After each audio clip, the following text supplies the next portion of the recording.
to change game install location on Xbox app. Hello everyone, welcome back to the channel, and in this video I'm gonna show you how you will be able to change your install location on your Xbox app. So first of all, just launch your Xbox game controller in your device and just simply log into your account. And once you are logged in, all you have to do is just click on the profile icon from the top left,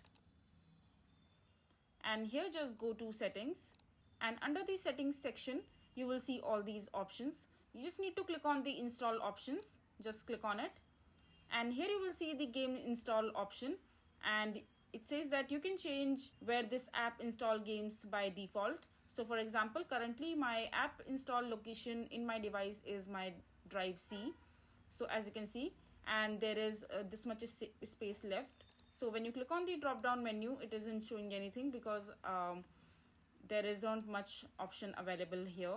But in order to change the location, just click on change folder and it will open this another window, and where you can manually select the folder where you want your Xbox install games to be displayed. So you can select that, and once you've done that, you just need to click on create a desktop shortcut on install. You can enable that so that your installed game will be showing in your desktop, and you will be able to access it from there.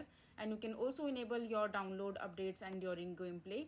So if there is any update while you are playing the game, it will show you right there, so you can enable that as well.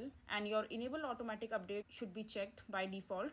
And once you mention or selected all these settings, your game install location will be changed. And this way you will be able to change your game install location on your Xbox app. I hope you find this video to be helpful. So that is it for this video. If you find this video to be helpful, make sure to hit that like button and don't forget to subscribe to our channel for more such informative videos. And I'll see you the next time.